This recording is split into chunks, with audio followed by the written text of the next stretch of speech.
Hello friends, മാർബിളിൻ്റെ ഡിസൈനിലുള്ള ഈ ഒരു cake നിങ്ങൾ ഉണ്ടാക്കിയിട്ടുണ്ടോ? ഇല്ലെങ്കിൽ ഇന്നത്തെ വീഡിയോയിലൂടെ നമുക്ക് ഈ ഒരു കേക്ക് എങ്ങനെ വളരെ ഈസി ആയിട്ട് ഉണ്ടാക്കാമെന്ന് നോക്കാം. നമ്മൾ ആദ്യം ഈ ഒരു കേക്ക് തയ്യാറാക്കി എടുക്കാൻ വേണ്ടിയിട്ട് ആദ്യം ഡ്രൈ ഇൻഗ്രീഡിയൻസ് ഒക്കെ ഒന്ന് നന്നായിട്ട് 2-3 പ്രാവശ്യം അരിച്ചെടുക്കുക. അതിനുവേണ്ടി ഒരു കപ്പ് മൈദ എടുത്തിട്ടുണ്ട്. ഇനി ഇതിലേക്ക് 1 സ്പൂണ് ബേക്കിംഗ് സോഡയും 1 സ്പൂണ് ബേക്കിംഗ് പൗഡറും കൂടെ ആഡ് ചെയ്ത് കൊടുത്തിട്ട് നന്നായിട്ട് അരിച്ചെടുക്കുക. ഇനി നമ്മുടെ ഡ്രൈ ഇൻഗ്രീഡിയൻസ് ഒക്കെ ഒന്ന് നന്നായിട്ട് മിക്സ് ചെയ്തെടുക്കുക. ഞാനിവിടെ 2-3 പ്രാവശ്യം അരിച്ചെടുത്ത ഡ്രൈ ഇൻഗ്രീഡിയൻസ് ആണിത്. ഇനി നമുക്ക് ഈ ഒരു കേക്ക് ഉണ്ടാക്കാൻ വേണ്ടിയിട്ട് 4 മുട്ടയാണ് ആവശ്യമുള്ളത്. ഞാൻ 4 മുട്ടയെ ഇവിടെ പൊട്ടിച്ചെടുത്തിട്ട് നന്നായിട്ടൊന്ന് ബീറ്റ് ചെയ്തെടുക്കുന്നുണ്ട്. ബീറ്റർ തന്നെ വേണമെന്നൊന്നുമില്ല, നിങ്ങൾ സ്പൂൺ കൊണ്ടോ ഫോർക്ക് വെച്ചോ അല്ലെങ്കിൽ മിക്സി ഉപയോഗിച്ചോ ബീറ്റ് ചെയ്തെടുക്കാം. നമ്മുടെ മുട്ട ഇങ്ങനെ പതിഞ്ഞ് വരുന്ന സമയത്ത് നമുക്കിതിലേക്ക് പഞ്ചസാര പൊടിച്ചതും കൂടെ ആഡ് ചെയ്ത് കൊടുക്കാം. 1 കപ്പ് പഞ്ചസാര എടുത്തിട്ടുണ്ട്. ഇത് ഒരുമിച്ച് ഇട്ട് കൊടുക്കരുത്, കുറച്ച് കുറച്ചായി ഇട്ട് കൊടുത്ത് നന്നായിട്ടൊന്ന് ബീറ്റ് ചെയ്തെടുക്കുക. ഇപ്പം നമ്മുടെ മുട്ടയും പഞ്ചസാരയൊക്കെ ഇവിടെ നന്നായിട്ട് ബീറ്റ് ആയിട്ടുണ്ട്. ഇനി ഇതിലേക്ക് നമ്മൾ നേരത്തെ അരിച്ച് വെച്ചിട്ടുള്ള ഡ്രൈ ഇൻഗ്രീഡിയൻസും കൂടെ ആഡ് ചെയ്ത് കൊടുക്കുക. അതും നമ്മൾ ഒരുമിച്ചിട്ട് കൊടുക്കാതെ കുറച്ച് കുറച്ചായിട്ട് കൊടുത്ത് സ്പൂൺ കൊണ്ട് ഇങ്ങനെ ഫോൾഡ് ചെയ്തെടുക്കുക. നമ്മൾ ഫോൾഡ് ചെയ്യുമ്പോൾ ഒരേ സൈഡിലേക്ക് തന്നെ ഫോൾഡ് ചെയ്തെടുക്കാൻ ശ്രമിക്കുക, അല്ലെങ്കിൽ നമ്മുടെ മുട്ടയുടെ പതയൊക്കെ നന്നായിട്ട് താന്നു പോയി കേക്ക് പൊങ്ങാതിരിക്കാൻ ചാൻസ് ഉണ്ട്. ഇനി നമുക്ക് ഈ ഒരു ബാറ്ററിലേക്ക് 1/4 കപ്പ് സൺഫ്ലവർ ഓയിലും കൂടെ ആഡ് ചെയ്ത് കൊടുക്കുക. ഇനി ഇത് നമ്മൾ നന്നായിട്ടൊന്ന് മിക്സ് ചെയ്തെടുക്കുക. നമ്മുടെ നേരത്തെ ഇട്ടിട്ടുണ്ടായിരുന്ന ഡ്രൈ ഇൻഗ്രീഡിയൻസും എല്ലാം കൂടി നന്നായിട്ടൊന്ന് മിക്സ് ചെയ്തെടുക്കുക. ഇനി നമ്മൾ ഈ ഒരു ബാറ്ററിൻ്റെ പകുതി ഭാഗം മറ്റൊരു ബൗളിലേക്ക് മാറ്റിയെടുക്കുക. ഇപ്പം നമ്മൾ കേക്കിൻ്റെ ബാറ്ററിനെ 2 പോർഷനാക്കി മാറ്റിയിട്ടുണ്ട്. ഇനി ഇതിലെ ഒരു പോർഷനിലേക്ക് നമ്മൾ ഇട്ട് കൊടുക്കാൻ പോകുന്നത് കൊക്കോ പൗഡറാണ്. അതിനുവേണ്ടി നമ്മൾ 2 സ്പൂണ് കൊക്കോ പൗഡറാണ് എടുത്തിട്ടുള്ളത്. അത് നന്നായിട്ടൊന്ന് അരിച്ചെടുക്കുക. അതിലെ കട്ടകളൊക്കെ ഒന്ന് പോകുന്ന വരെ 2 പ്രാവശ്യം 3 പ്രാവശ്യം ഒന്ന് അരിച്ചെടുക്കുക.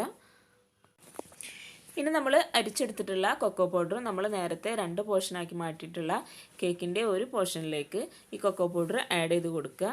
എന്നിട്ട് നന്നായിട്ടൊന്ന് മിക്സ് ചെയ്തെടുക്കുക.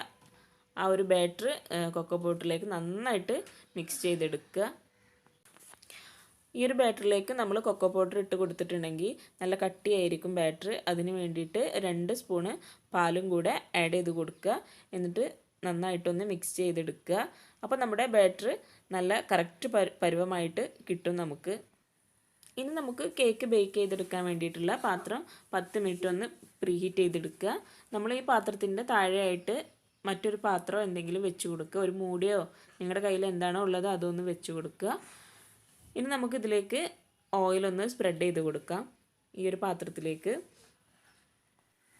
നമ്മൾ പ്രീഹീറ്റ് ചെയ്തെടുക്കുന്ന സമയത്ത് ഹൈ ഫ്ലെയിമിലിട്ട് നമ്മൾ കേക്കിൻ്റെ ബാറ്റർ ഒഴിച്ചു കൊടുക്കുന്ന സമയത്ത് ലോ ഫ്ലെയിമിലിട്ടിട്ട് വേണം ബാറ്റർ ഒഴിച്ചു കൊടുക്കാൻ. നമ്മുടെ ഈ ഒരു കേക്ക് ഉണ്ടാക്കാൻ വേണ്ടിയിട്ട് 2 ബാറ്റർ ആക്കിയിട്ട് മാറ്റിയിട്ടുണ്ടായിരുന്നു.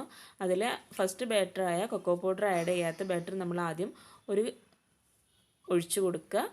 എന്നിട്ട് അതിന് മുകളിലായിട്ട് കൊക്കോ പൗഡർ ആഡ് ചെയ്ത ബാറ്റർ ഒഴിച്ചു കൊടുക്കുക. എന്നിട്ട് വീണ്ടും നമ്മൾ നേരത്തെ ഫസ്റ്റ് ആഡ് ചെയ്ത ബാറ്റർ ഒഴിച്ചു കൊടുക്കുക. ഇങ്ങനെ നമ്മൾ ചെയ്തുകൊണ്ടേയിരിക്കുക. അതിന് മുകളിലായിട്ട് കൊക്കോ പൗഡർ ആഡ് ചെയ്ത ബാറ്റർ ഒഴിക്കുക. നമ്മളിത് സ്പ്രെഡ് ചെയ്ത് കൊടുക്കേണ്ട ആവശ്യമില്ല. നമ്മളിത് ഒഴിച്ച് കൊടുക്കുമ്പോൾ കേക്കിൻ്റെ ബാറ്റർ സ്പ്രെഡായിട്ട് പോവും. ഇപ്പം നമ്മുടെ കേക്കിൻ്റെ ബാറ്ററൊക്കെ ഒഴിച്ച് റെഡി ആയിട്ടുണ്ട്. ഇനി നമുക്കൊന്ന് ഡിസൈൻ ചെയ്തെടുക്കാം. അതിന് ഒരു ടൂത്ത് പിക്കോ ഒരു കത്തിയോ എടുത്ത് ഇങ്ങനെ ഒന്ന് ചെയ്തെടുക്കുക. ഇതിൻ്റെ 4 സൈഡും ആദ്യം ഒന്ന് ലൈൻ വരച്ചെടുക്കുക. എന്നിട്ട് ഞാൻ ഈ ചെയ്യുന്നത് പോലെ ചെയ്തെടുക്കുക. അതെല്ലാം നിങ്ങൾക്ക് ഇങ്ങനെ തന്നെ വേണമെങ്കിലും ഈ കേക്ക് ബേക്ക് ചെയ്തെടുക്കാം. നിങ്ങൾക്ക് ഇഷ്ടമുള്ള ഡെക്കറേഷനിൽ ഈ കേക്ക് ബേക്ക് ചെയ്തെടുക്കാൻ കഴിയുന്നതാണ്. ഇനി ഇതൊന്ന് നമുക്ക് ക്ലോസ് ചെയ്തിട്ട് ഒരു 20 മിനിറ്റ് ഒന്ന് ബേക്ക് ചെയ്തെടുക്കുക. ലോ ഫ്ലെയിമിലിട്ട് ബേക്ക് ചെയ്തെടുക്കുക. അപ്പോൾ നമ്മുടെ കേക്കൊക്കെ ഇവിടെ റെഡി ആയിട്ടുണ്ട്. ഇനി ഇത് നമുക്കൊന്ന് ബേക്ക് ആയിട്ടുണ്ടോ എന്ന് അറിയാൻ വേണ്ടിയിട്ടൊന്ന് കത്തി കൊണ്ടോ ഫോർക്ക് കൊണ്ടോ ഒന്ന് കുത്തി നോക്കാം. അപ്പോൾ നമ്മുടെ കേക്കൊക്കെ ഇവിടെ ബേക്ക് ആയിട്ടുണ്ട്. ഇപ്പം നമ്മുടെ ബ്യൂട്ടിഫുൾ ആയിട്ടുള്ള മാർബിളിൻ്റെ ഡിസൈനിലുള്ള കേക്ക് ഇവിടെ റെഡി ആയിട്ടുണ്ട്. ഞങ്ങളുടെ വീഡിയോ ആദ്യമായിട്ടാണ് നിങ്ങൾ കാണുന്നതെങ്കിൽ സബ്സ്ക്രൈബ് ചെയ്യാൻ മറക്കല്ലേ. അതുപോലെ തന്നെ ലൈക്ക് ചെയ്യാനും ഷെയർ ചെയ്യാനും ഫീഡ്ബാക്ക് അറിയിക്കാനും മറന്നു പോകരുത്. താങ്ക്